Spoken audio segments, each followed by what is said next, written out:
First tonight, the US Department of Education says it's freezing around $2.2 billion of federal funding to Harvard. It said it was doing so because of the university's decision to fight White House demands to shut down its diversity, equity, and inclusion programs. The Trump administration had called for changes to Harvard's governance, hiring practices, and admissions procedures.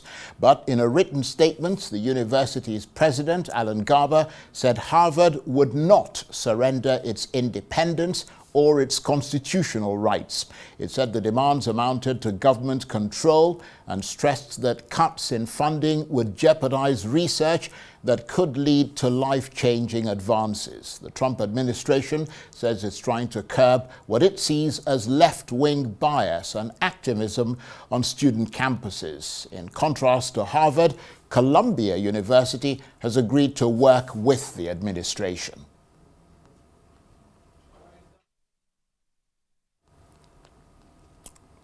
Well, for more on this, I'm joined now on the line from Washington by Professor Pat Utomi, who is a well-known international and Nigerian academic, and in fact he's in the United States doing some great academic work. Thank you very much indeed for joining us from Washington. So the latest attempts by Donald Trump to, as he put it, remake America and to change US universities, which the White House regards as places that are rife with anti-Semitism and liberal indoctrination. And the latest in this astonishing and to many troubling row is between the Trump administration and Harvard University, which is America's wealthiest academic institution. Tell us more. Well, one has to understand what is going on right now in the United States in the context of what I like to call a cultural revolution. There really is an attempt to move culture in a certain direction. You know, many years ago, a very famous American senator who was an academic, was actually a Harvard professor before he became a part of the US government, a cabinet minister in the administrations of both a Republican, Nixon, and Johnson, a Democrat. Daniel Patrick Moynihan, who was a senator from New York, was once asked what's the difference between a Democrat and a Republican.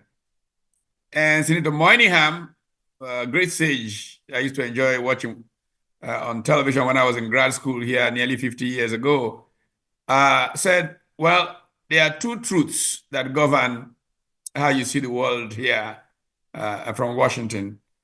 And he said the central conservative truth is that it is not politics, but values, culture, that is responsible for the progress of a society. And the central liberal truth is that politics can change a culture and save it from itself. Of course, Republicans are conservatives, and Democrats are liberals. And so their approach to how the world is shaped differs in that fundamental sense of conserving traditional values and ways, and Democrats with engineering, social engineering. Well, typically, academic communities obviously tend to be more liberal than conservative. And I have watched now, this is a very interesting moment for me because I was here as a graduate student when President Ronald Reagan, a conservative, replaced President Jimmy Carter, quite a liberal. And I am comparing the things that happened in 1980, 81, and the things that are happening now. Clearly, what is going on is that there is a cultural revolution intended by the people who are driving things from Washington. How it will end up, where it will end up, is for me a lab that I want to watch. I mean, I watched from a distance the Cultural Revolution in China, and China did not end up well in that Cultural Revolution during the Mao era. The question is, where will this Cultural Revolution in America take us. Well, The just looking at, sorry to interrupt you there, but just looking at what is happening in this particular instance, many academics say it is an entirely groundless and vengeful act by the Trump administration, which wants nothing more than to silence freedom of speech, in particular academic freedom. I wonder if making Harvard University a whipping boy is that part of that campaign? I mean, is that how you see it? Because that's, a lot of academics seem to be leaning in that direction. Yeah, a lot of academics think that way. Actually, strangely, before the inauguration, a friend of mine who's a very senior academic in one of the Ivy League schools said to me, "We're bracing up. These guys are going to come after the universities. They want to crush the intellectual left in America." And I kind of laughed about it. But every new day, you see how this is advancing. And then there's some dangers I think everybody should become more sensitive to. But first of all, Harvard and several others are pleading their First Amendment rights and talking about freedom of expression, which are also very, very important issues in these conversations. However, if you look at the way that American capitalism has developed, you will see one danger in what is happening. Because you see, in the early days, in the 1900s, American businesses needed to develop their own science. And so they invested very heavily in labs. The Palo Alto labs, for example, of Xerox, and many of these corporations were the places where basic science was done for their commercial advance, which profited America and the American treasury from all the tax that they paid when they succeeded. At some point, it became clear that it was better to leave the universities to do basic science. And so those big corporations closed their labs, their basic science, and focused on application of what was coming out of the university system.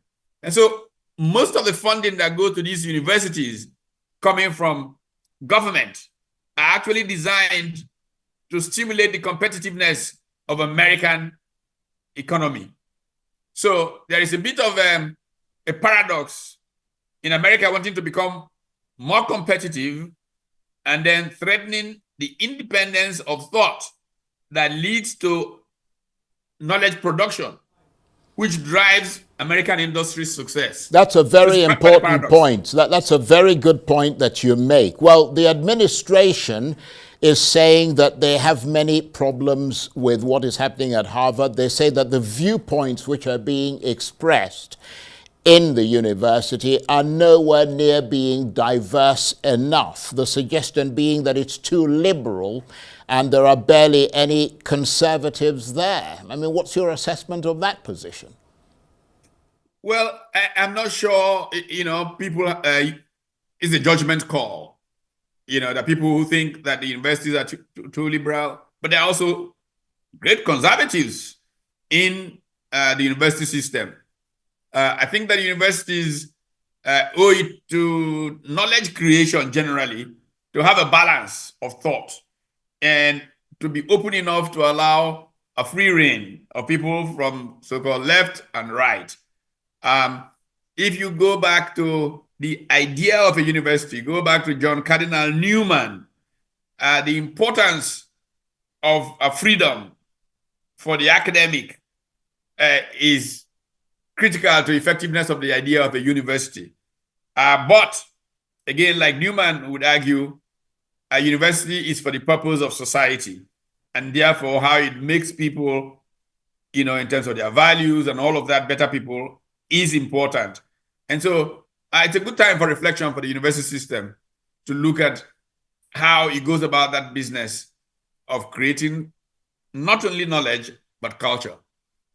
Because you generate culture and culture shapes human progress. Indeed. There was also, Professor Utomi, considerable concern from the US government about what they said was anti-Semitism on American campuses. I mean, is it your sense that, I mean, we saw what happened last year, the spate of protests across American universities against Israel and in favor of the Palestinians in Gaza. In fact, a lot of people were running after Israeli students and Jewish students and shouting at them, and from what we understand, quite a few of them were not allowed into certain buildings. I mean, is it your sense that universities like Harvard have put in real effort to clamp down on things like that?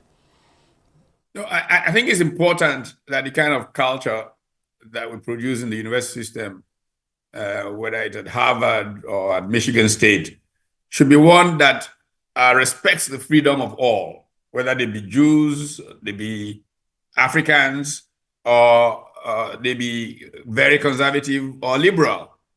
Freedom is a very critical part of what enables knowledge creation.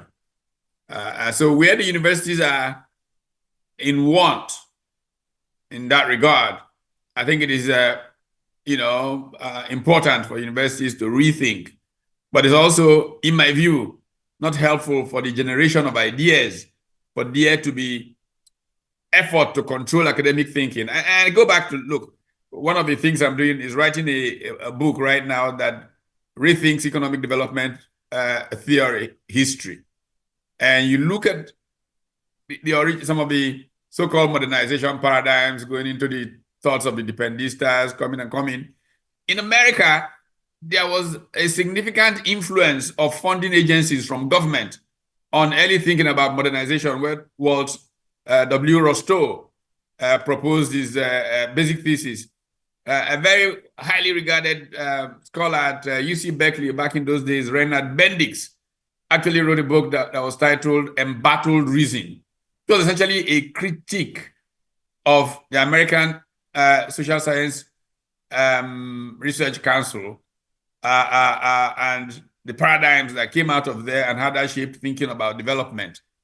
So freedom, optimal freedom, I think is critical for academic work to be done well.